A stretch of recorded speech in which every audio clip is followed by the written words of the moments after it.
저 JTBC 보도도 오세훈을 좀 높게 해서 서울시장 여론조사 조작하라 확인됐다는 보도도 있었고, 이렇게 보면 당이 경선 과정 그리고 공천 과정 모든 게 이게 무슨 정당인지 학고방인지, 아니 무슨 합법적으로 하는 일이 있었나 싶을 정도로, 어떤 일을 합법적으로 했지 싶을 정도잖아요.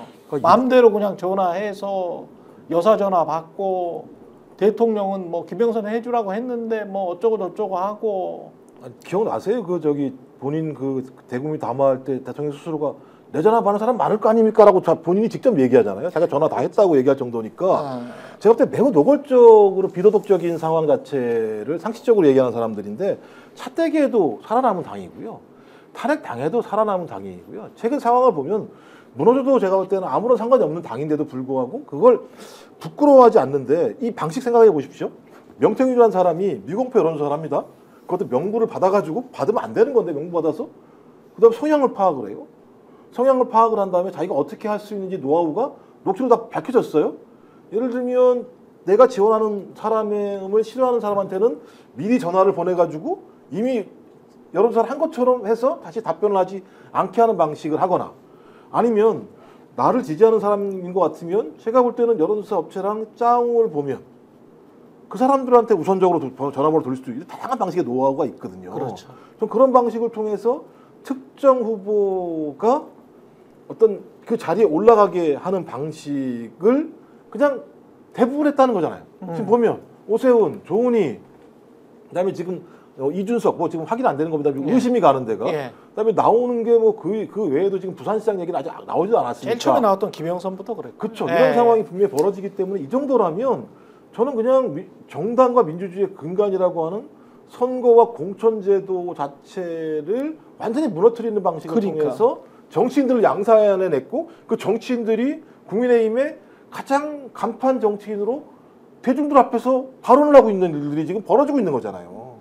용납할 수 없는 거죠. 아니, 맞는 말씀이고요. 저는 이 사태를 쭉 보면서 의아한 게 하나 있는데, 왜 저는 국민의힘 당원들이나 지금 국회의원들이 침묵하는지에 대해서 이해가 안 돼요. 그러니까 사실 당대표, 그리고 서울시장 경선, 대선 경선, 그리고 핵심 지역구인 서초 경선, 이 경선들이 명태균이라는 한 사람에 의해서 그 기술자의 기술로 조작됐을 가능성에 대해서 지금 오늘 나온 이 명태균이 면접받다도 그 시초가 나온 거잖아요. 2021년에 명태균이가 어떻게 윤석열 부부를 만났나. 그러니까 이렇게 조각조각이 다 드러나고 있고, 그러면 경선에 대해서 핵심적인 그 당의 핵심 경선들이 줄줄이 다 어떠한 기술자에 의해서 조작됐을 가능성이 있고, 거기에 거물급 정치인들이 아주 이상하게도 지지율이 그렇게 높지 않았는데 다른 후보를 이상하게 압도적으로 꺾고 경선에 당선됐고, 그들이 지금 현역으로 활동을 하고 있다라는 조각조각들이 밝혀지고 있는 상황이라면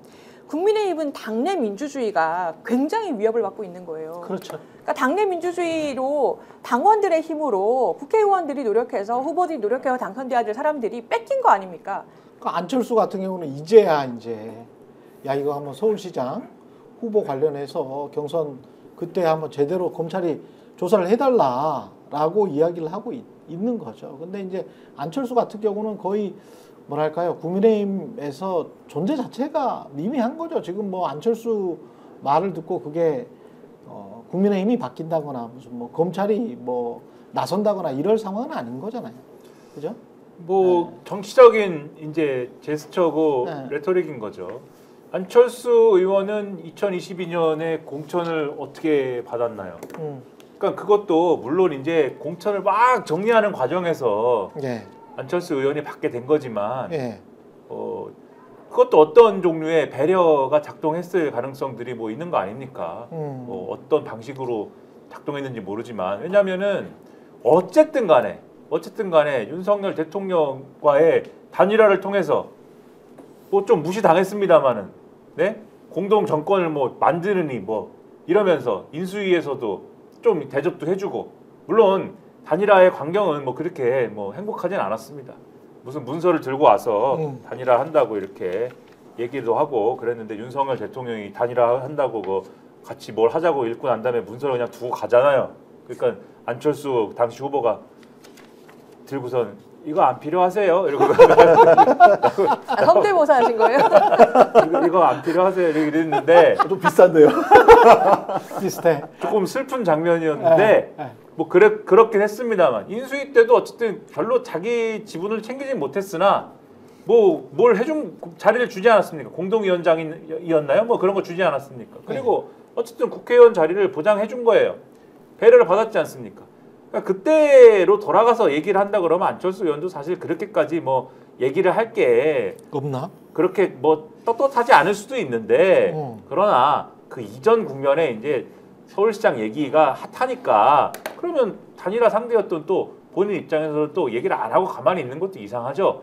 그러니까는 얘기를 하는 것이지만 뭐 이제 와서 이제 이런 말씀을 여러 가지 이것저것 한다고 해서 그게 어떤 결정적인 어떤 수사나 어떤 정치적 국면에 또 큰 영향을 미치겠습니까? 스픽스는 말하는 언론입니다. 대세는 유튜브, 그중에서 스픽스.